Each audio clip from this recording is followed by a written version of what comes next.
SKBU political science major 6 semester suggestion. আমরা already major 8 and 9 পেপারের suggestion provide হয়ে গেছে। যারা দেখোনি, ডেসক্রিপশন বক্সে লিংক রয়েছে, অবশ্যই ক্লিক করে ওটা দেখে নাও। আজকের আমরা কথা দিয়েছিলাম মেজর 10 পেপার নিয়ে আলোচনা করব, সেটাই আলোচনা হবে আজকে। যারা পড়াশোনা স্টার্ট করনি তাদের উদ্দেশ্যে বলি, স্টার্ট তোমরা কিন্তু করে দাও, কারণ exam is knocking at the door. Okay, খুব সামনেই এক্সাম, এবং এই প্রশ্নগুলো পড়লে আশা করব তোমরা উপকৃত হতেই হবে। যাই হোক, দেখো, প্রথমে আলোচনা করব কোর্স টাইটেলটা কি। না, কোর্স টাইটেল হচ্ছে ইন্টারন্যাশনাল রিলেশনশিপ, অর্থাৎ আন্তর্জাতিক সম্পর্ক। নতুন চ্যাপ্টার একেবারেই নয়, তোমরা তো মেজর পেপারে আগেও পড়েছো, ইভেন ক্লাস 11এও পড়েছো, ক্লাস 12এও পড়েছো। তাই এই পেপারটা আমার মতে সব থেকে ইজিয়েস্ট হতে চলেছে। দেখো, প্রথম অধ্যায় নিয়ে আলোচনা করেছি। মার্কস 10 থেকে কেবলমাত্র দুটো প্রশ্ন করতে হবে। এক, আন্তর্জাতিক সম্পর্কের প্রকৃতি অথবা পরিধি অথবা বিকাশের ধারা, এই তিনটাকে মিলিয়ে একটা কংক্রিট নোট তৈরি করবে। তাহলেই তোমার কিন্তু ম্যাক্সিমামটা এই জায়গা থেকে ক্লিয়ার হয়ে যাবে। আরেকটা প্রশ্ন করতে হবে, আন্তর্জাতিক সম্পর্ক এর সঙ্গে আন্তর্জাতিক রাজনীতির পার্থক্য। বোঝা গেল? মাত্র এই দুটো প্রশ্ন করো, মার্কস 10 তো ক্লিয়ার হবেই, তার সঙ্গে মার্কস 5টাও ক্লিয়ার হয়ে যাবে, কথা দিয়ে বলছি। ব্যাপারটা বোঝা গেল? এবার এখান থেকে বৈশিষ্ট্য পড়তে পারে, অবশ্যই পারবে। ঠিক আছে, সীমাবদ্ধতা এটাতেই থাকবে, ত্রুটি যেটাকে আমরা বলছি। আশা করব প্রথম অধ্যায়টা ক্লিয়ার। দ্বিতীয় অধ্যায় থেকে মার্কস 10-এর একটি প্রশ্ন দিয়েছি, আন্তর্জাতিক সম্পর্কের আলোচনায় বাস্তববাদী দৃষ্টিভঙ্গির একটা নিবন্ধ বা প্রবন্ধ আলোচনা করবে। মার্কস 5-এর দুটো প্রশ্ন দেওয়া হয়েছে। এক, উদারনৈতিক ও বাস্তববাদী দৃষ্টিভঙ্গির সঙ্গে একটা পার্থক্য রেডি করবে।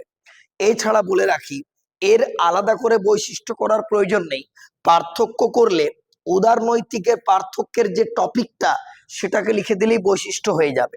আবার বাস্তববাদী দৃষ্টিভঙ্গির বৈশিষ্ট্য পড়তে পারে, তো তার জন্যই বলেছি পার্থক্যটা রেডি করতে।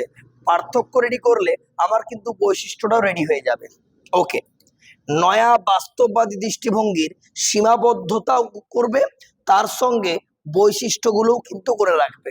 তাহলে দ্বিতীয় অধ্যায়টাও আমাদের কিন্তু সম্পূর্ণ রেডি হয়ে যাবে। তাহলে প্রথম অধ্যায় ক্লিয়ার, দ্বিতীয় অধ্যায়ও ক্লিয়ার হয়ে গেল। এরপর চলে আসবো আমরা তৃতীয় অধ্যায়।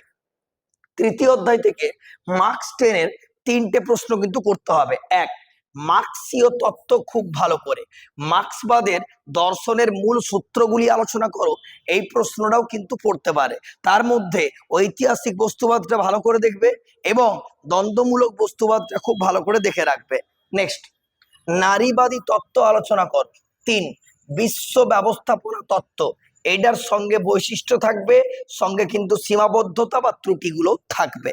নেক্সট, মার্কস 5-এর একটা প্রশ্ন করতে হবে, নয়া মার্ক্সবাদের বৈশিষ্ট্যগুলি আলোচনা করো, সঙ্গে একটু দেখে রাখতে পারো সীমাবদ্ধতাগুলি বা ত্রুটিগুলি আলোচনা করো। তাহলে তৃতীয় অধ্যায়টাও আমার কমপ্লিট হয়ে গেল। এরপর চতুর্থ অধ্যায়, মার্কস 10-এর একটা প্রশ্ন দিয়েছি, শক্তি সাম্য অর্থাৎ ব্যালেন্স অফ পাওয়ার। ঠিক আছে, এটি বজায় রাখার যে কৌশলগুলো, সেই কৌশলগুলো নিয়ে তোমাকে একটা আলোচনা করতে হবে। আর মার্কস 5-এরও একটি করেছি, কোনটা গো? না, শক্তি সাম্যের সঙ্গে যৌথ নিরাপত্তার পার্থক্যগুলি করে রাখবে। তার ফলে আমার শক্তি সাম্যের বৈশিষ্ট্যগুলি হয়ে যাবে এবং যৌথ নিরাপত্তার বৈশিষ্ট্যগুলিও হয়ে যাবে। মাত্র এই মেজর 10 পেপারে মাত্র 4টে চ্যাপ্টার্স রয়েছে। এই 4টে চ্যাপ্টার্স থেকে কতগুলো মার্কস 10 দিলাম? 1 2 3 4 5 6 7, 7টা LAQ করতে হবে মার্কস 10। মার্কস 5-এর কটা দিলাম? 1 2 3 4, মাত্র 4টা করতে হবে মার্কস 5। বোঝাতে পারলাম? এরপর তোমার প্রশ্ন হতে পারে, স্যার মার্কস 5-এর তো আপনার 5টা প্রশ্ন পড়ে, তাহলে 4টে করলেই পেয়ে যাব। হ্যাঁ, কিন্তু আমি তো LAQ 7টা দিয়েছি, তার মানে মার্কস 10টাও মার্কস 5-এ আসবে। আবার মার্কস 5-এরটাও মার্কস 10-এ আসবে। সেই রকম ভাবে তোমাকে প্রিপারেশন নিতে হবে। আমি তোমাকে মাত্র 11টা প্রশ্ন দিলাম, এই 11টার মধ্যে তুমি কিন্তু 7টা কমন ডেফিনেটলি পেয়ে যাবে। পরীক্ষা দিয়ে এসে পরে জানিও যে কেমন পরীক্ষা অবশ্যই হয়েছে। ব্যাপারটা বোঝাতে পারলাম? আজ এই অবধি।